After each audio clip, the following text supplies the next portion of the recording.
Breakups are not just about endings. They are often the beginning of an intense inner battle, where reason and emotion come into direct conflict.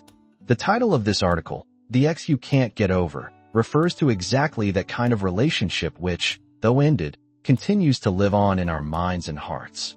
When a deep relationship ends, we discover a surprising truth about ourselves. Our mind seems to be divided into two separate centers of consciousness, operating under distinct rules and struggling to communicate with one another. On one side, we have the logical mind, the part that immediately understands the person has left us, that they didn't treat us well, that they were distant, maybe even unfaithful or cold. This part knows it's over, that there's no more contact, that the ex is likely already involved in another relationship. It's rational, objective, and firm. It's done. There's no point anymore. But then there's the other side, the emotional mind, which refuses to accept the reality spoken by cold logic. It lives in memories. It returns, when no one's watching, to tender moments, unforgettable promises, warm looks, magical nights. This part clings to every loving gesture from the past as if it were proof that everything can still be repaired. It blocks out the painful facts and replaces them with dreams, hopes, and maybe, just maybe. The emotional mind comes up with plans that terrify reason. Endless letters that you'll never send. Messages written and deleted. Stalking their social media profiles. Fantasies about accidental encounters.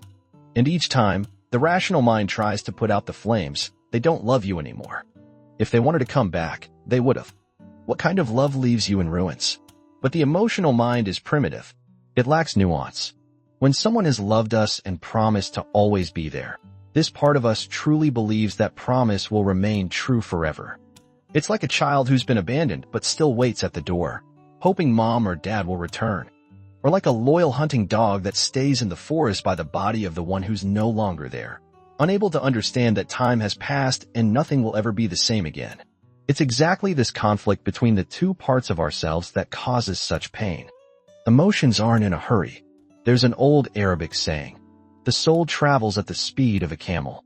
The logical mind understands in a second that someone is gone. But the heart, the soul, the emotional mind, they may need months or even years to reach the same conclusion.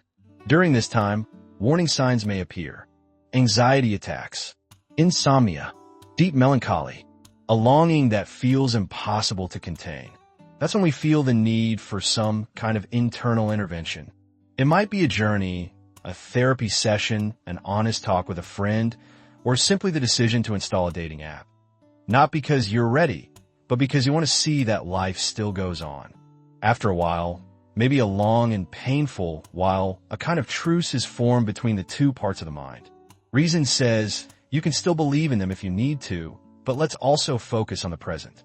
Let's have dinner with someone else. Let's allow ourselves to feel something new. Emotion may continue to love, but over time, the pain fades, the memories become less frequent, and life slowly finds its way back in, step by step. In the end, one profound lesson remains.